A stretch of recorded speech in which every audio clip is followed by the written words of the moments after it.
Koks kelias bebūtų, kokią praktiką bepasirinktumėm, kokiu keliu benorėtumėm eidami keistis, nes vis tiek dažniausiai einame bet kur, ten ar regresinės daromės, ar kvėpuoti einam, ar į kitas kažkokias tai praktikas. Tai dėl to, kad nepatinka taip, kaip yra dabar. Ieškom kažkokių pokyčių, aišku, tie pokyčiai turi vykti mūsų viduje.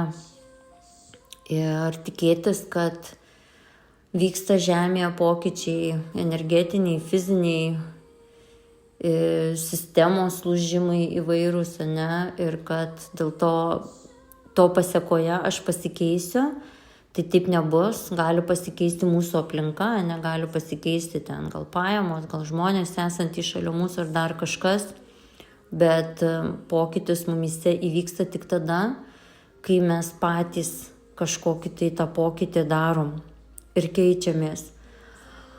Ir įsivaizduoti, kad vamzdžiai išsivalys patys yra irgi visada naivu, Galima, tie terapeutai įvairūs pagalba yra tik tai, ar vaistai kažkokie, jeigu mes norim, tarkim, išsidetoksikuotis, valytis, geriam kažkokius vaistus,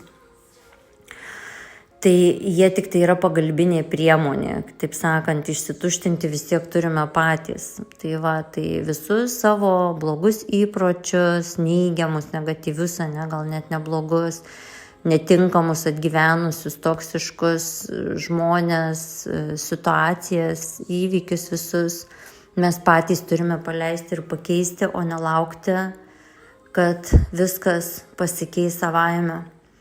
Tai atsiminti, kad, kaip sakyti, vis tiek, kad išsivalyti, turim įdėti patys pastangų. Visa kita yra tik tai pagalbinės priemonės, išjudinti gal mus energetiškai, iškelti, kad būtų lengviau pamatyti, pajausti gal save, tai yra tik tai pagalba. Bet visa kita mes padaromės patys savo jėgomis.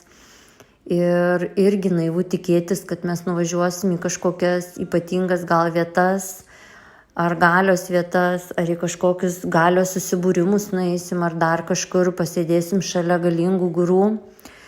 Ir tai kažką pakeis? Ne.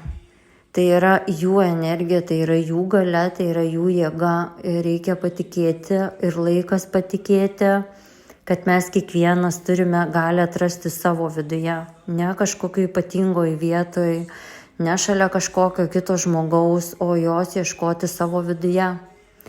Tai tuos pokyčius ir darome, kad būtų lengviau save jausti ir atrasti stiprybę, savo galią, savo tikėjimą ir savo žinojimą savyje.